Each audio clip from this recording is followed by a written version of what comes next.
Hi, good evening.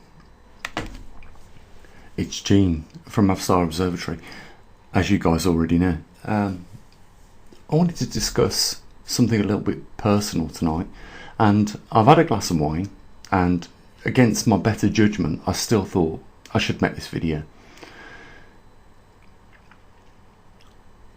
There's a few things I wanted to say about when, those crises happen in our lives, that we should prepare for them. And this is going to sound a little bit crazy, and I think you'll understand a little bit later on in the video why I'm saying this, but if you're in your 40s and you haven't already took out some life insurance for yourselves, then I think you should, because if ever something should arise in life where you sadly pass away, you have at least something to leave your family and your loved ones. So why am I even talking about this? You guys must be wondering about that. So I just wanted to lay a clean slate out there. What I've been trying to do is, in the last 10 years, really decide what is humanity really facing as their major problem, and is it a concern, and is it likely to be a crisis or not. And if you've been following me, you know that we've been focusing on the magnetic pole reversal, because that really is, as far as I could find, and looking at everything else, there are economic problems, there are human problems that we're creating ourselves that lead to Pacific Ocean garbage patches being widely spread and all that, and lots of other things. But the main thing I could find that posed a threat for us was the magnetic pole reversal.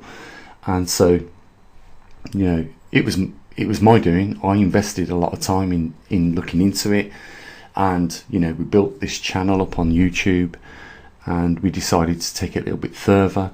I promised the subscribers many years ago that we would build the Trimag system, or pay a company to do, but when we looked into it, it was just way too expensive, and I just didn't want to fail in that task. I wanted to deliver something that could do the job for us. And over years of development and years of programming, as you guys have been following me, we managed to get there with the Trimag system, and now we're flying really with the magnetometers out there, and now muon detectors, as well as the Luminox sensor that we've got that measures atmospheric oxygen.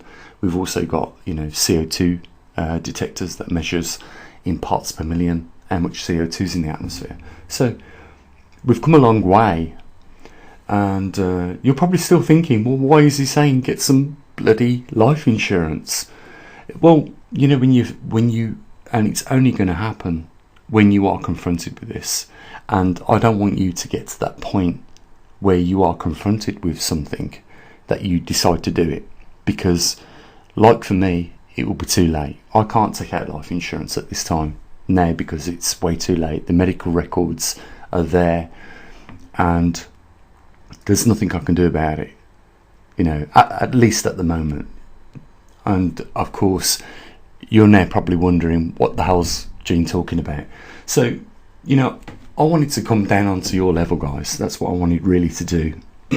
And just talk about something a little bit personal that's been happening in my life. You may have noticed for the last 10 weeks a cough I've had, and after about 6 weeks I went to the doctors because I thought this ain't going away. I'll tell you why I went to the doctors. It was really because I was coughing up blood on the night before I went to the doctors, and it frightened me a little bit. I think it would a lot of us, because if this is the first time something like that happens, you get a bit concerned. So I went to the doctors, and I was sent for an x-ray. The x-ray come back to the doctors. I was called by the doctor to go and see her on the day, but unfortunately I couldn't, because I live in a little village. There's no public transport, so I couldn't get to her the day she was asking me to. She even said to me, look, oh yeah, Jean, I'm here till 8 o'clock if you can get there. I said, well, I'm waiting for the tyre to be repaired on my car, and it's not going to be swapped until this evening, so I can't do it tonight. She says, okay, can you see me first thing tomorrow? Then I said, okay, yeah, what's the earliest appointment we can have? She said, okay, 10 o'clock. Well, I won't mention names or anything here. I went there, and the x-ray results had come obviously back from the hospital, and she told me that I got cancer in my lungs, in both my lungs. She showed me on the screen this, and I'm sitting there thinking to myself, you know, I need to think about this, not now, but later on this afternoon. In fact, that's exactly what I told her. I'll give it some thought this afternoon, you know, in complete denial. And she said, I'm really sorry to give you this information. And she was showing me, you know, the on the screen of a computer, you know, the you know, results of a verdict. I have to say at this point, I was in total denial, because I didn't feel ill, didn't feel like I got cancer. I wasn't surely in shortness of breath. I've just got this tickly cough that is annoying. And you know, the previous night, well, you know, a few weeks before that, the x-ray results had come through. You know, I'd been coughing up blood, and it was like I couldn't accept it, because I didn't feel ill and all that. And obviously, you know, for me, I just felt I needed more results. So that's what's happened. I mean, this has been like, from when it happened, I don't know, 10 or so weeks ago, you know, to this point. You know, I've had recent appointments in the hospital for CT scans, 5 blood test results, 3 saliva test results, just to outrule every other thing. But it, you know, it opens your eyes, guys. And you know, obviously I felt I had to tell my family. I told, I think, 2 members. In fact, I told 2 people, and that was all I needed to tell, because after that point, you know, word had travelled round, and everybody was aware, you know, of what the doctor's verdict was. And you know, we're here now, you know, weeks later, having to go back to hospital for a live CT scan at the same time a biopsy. So they're going to put, you know, like a syringe with you know, another tube that goes inside it, which is able to, you know, just pinch a sample of that inside the lung at the infected area. What they're trying to do is confirm it. I mean, at the moment, I know the doctor said it was cancer at first, but it could be a lot of other things. That's what I'm thinking. And the cancer specialist at the hospital said to me, you know,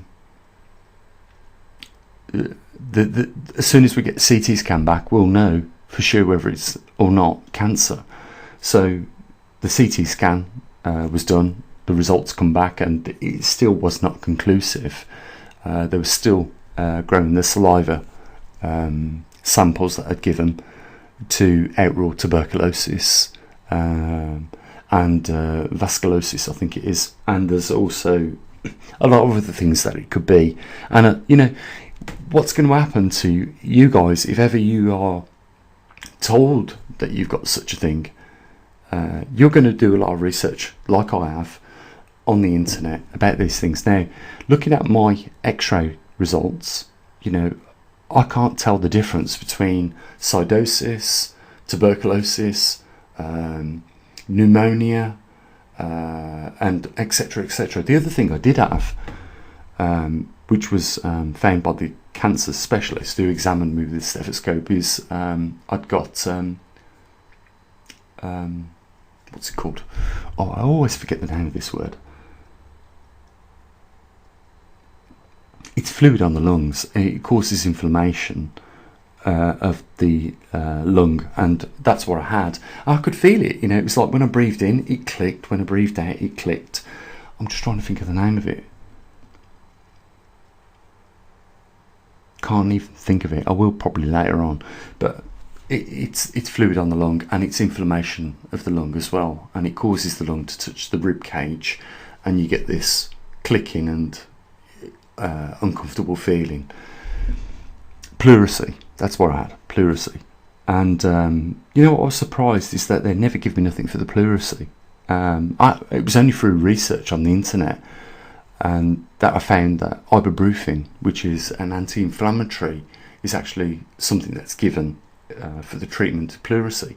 And you know, I was taking the ibuprofen for like, I don't know, a week or two, and it stopped, and the pain stopped as well. You know, so my point here is why didn't they even, you know, subscribe that to me?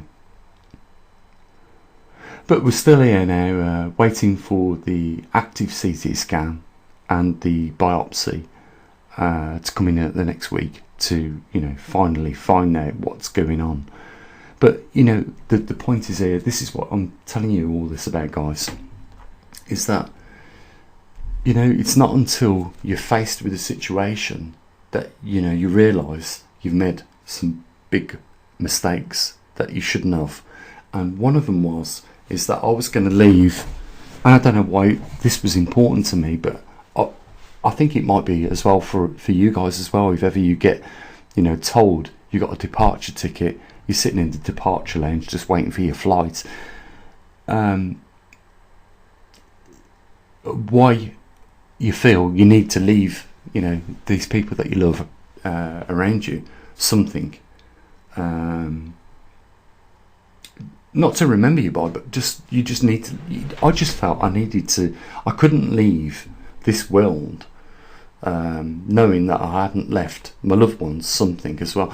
I mean, there's been some strange conversations which you would never ever think about in your life that I've had, and the thoughts that I've had as well. Like, you know, I've got to obviously pay for a funeral. Because, you know, if you've got lung cancer, I would tell you now, there are ways that they stage it. So you've got 4 stages. The first one is 50% of living 5 years, and then the 4th stage is 5% of living 5 years. So depending on the rate at which the cancer is spreading and which grade you've got, gives you an estimate of how long probably you've got to live. So you know that the first thing you're gonna, if someone tells you you've got lung cancer, and you don't need to be a smoker to have lung cancer. Lots of people that aren't smokers have had lung cancer, and the first thing you're going to think to yourself is, I've got 2 years, because that's what went through my head after I left the doctor's surgery. I'll be honest with you, my emotions was not of, oh my God, I've got 2 years to live. It was just pure anger. For some reason, I was just really, really angry, and I've noticed something over the last few weeks that I've been doing is not holding my tongue when people are talking to me. You know, I'm like, I don't give a shit. I'm going to tell you exactly how I feel and not be polite anymore.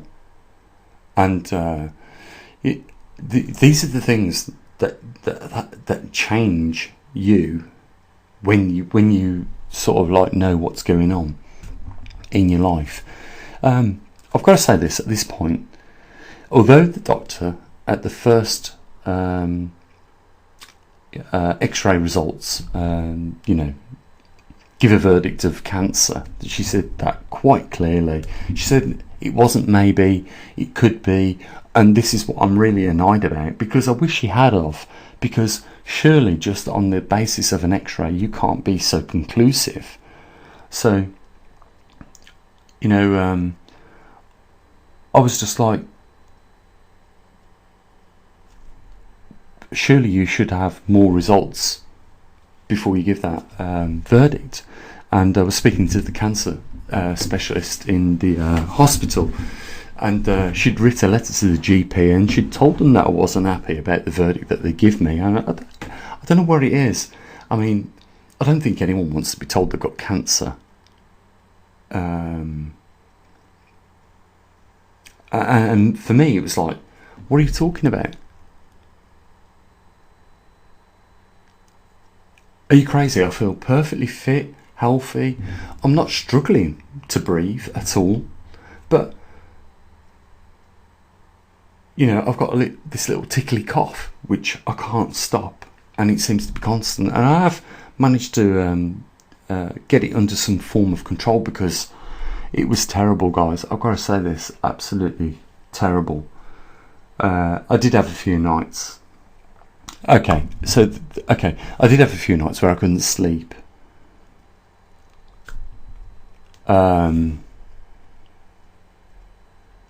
Because I was coughing constantly. I was trying to find a position where I could get in, you know, tuck in a little bit of the duvet on one side where you can sort of like, you know, not have to artificially, you know, lean in a certain direction, but you could actually lean back on that duvet bit and get comfortable at that certain angle. I was trying for, you know, weeks to try and find a comfortable position where I could sleep and get comfortable. But, you know, just over the last few weeks, I don't know what's happened, whether my body's become immune to that coughing now. I'm still coughing, but I'm, you know, at least, and I'm thankful for this, I'm getting some sleep now. But it just, you know, when you know, you've got so many plans in life, and you're told that now this is, you know, happening. It just turns your world completely upside down. I'm just trying to explain to you guys, because, you know, we're going through some events. I don't think the pole shift is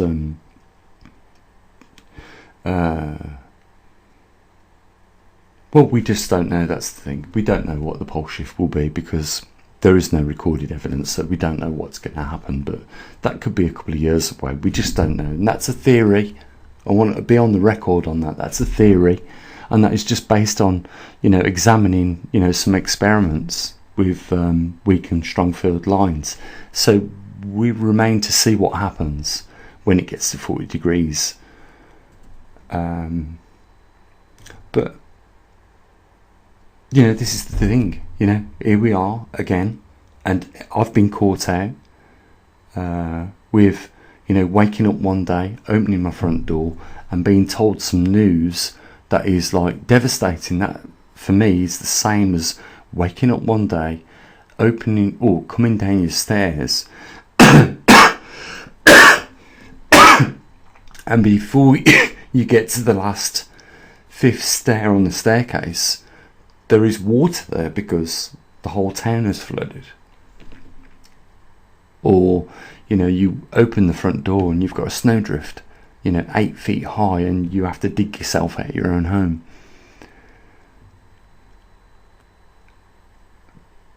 But I just wanted to say that, you know, I've been telling my friends as well, who are even younger than me, you know, you need to get some life insurance, you know, because at least you've got something to leave behind. You know, when you see, I'd always planned that, you know, I was going to make money later on. You know, the plans were there for that, and everything has obviously changed now. It's like, okay, Gene, you need to think about, you know, commercial products that you can launch that have a potential to make money, and that is what I've been focusing on. So we've got a couple of ideas which are coming into affecting mid-May, which I'll share with you at that point in time if you're interested. It's entirely up to you guys. But you know, this can happen to any one of us. You know, that's the thing. And it doesn't have to be just, you know, cancer or lung cancer or any type of cancer. It can be those flash floods. It can be those Arctic weather conditions. It can be starvation. It can be the drought that wipes out your crop. And you have been left in charge of this farm in India that your ancestors have always profited from, and all of a sudden, because the climate has changed, you're now becoming the loser, and the devastation of the burden on your shoulders is forcing you to so much embarrassment that you take your life. And that's what exactly is happening in India, you know, with tens of thousands of farmers taking their life, you know. So it's a world which we're always uncertain of what's coming tomorrow, you know. We never know really what is beyond the front door until we open it. So, you know, I just thought I'd share my personal opinion, and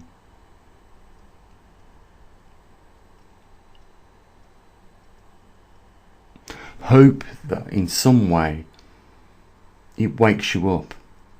You know, there are a lot of things in life we just don't expect are coming our way and are going to arrive on our front door, and you have to be aware of those.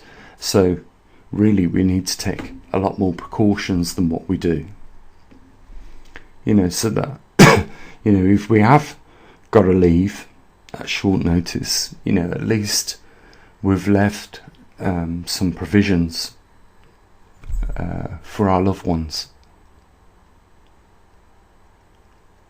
And I'm sure you guys know what you need to do in order for that. But you know, if it's just a matter of a few quid for insurance now, and you may be feeling fit and on top of the world right now, then I think you should take that insurance out. Because you just don't know what's coming round the corner. And this is how we all, you know, this is how every vulnerable person has ever found themselves. Those in Chile, when those earthquakes happened, excuse me, those in Katrina, when them floods happened, and all the other devastations that have happened around the world. So, you know, you need to think about, you know, those people that are close to you. You know, if you're not there to take charge, what you need to do is, you know, think a little bit beyond that. You know, if I'm not here, what can I still do at this moment that will provide, you know, for my loved ones? Okay. I apologise for the coughing, but I cannot do anything about it at the moment. It's just completely annoying sometimes. You know, I can go hours without it, but sometimes, you know, it's just like it is now. So I'm going to end the video. It's just annoying and constant. So, you know, I'm just going to wish you a good evening. Pay attention to what I said about making provisions for just in case you're not here. You know, but you can still leave something for those that are here, you know, as a precaution. So with that, I'll say what I usually do, you know, take care, and as always, bye for now.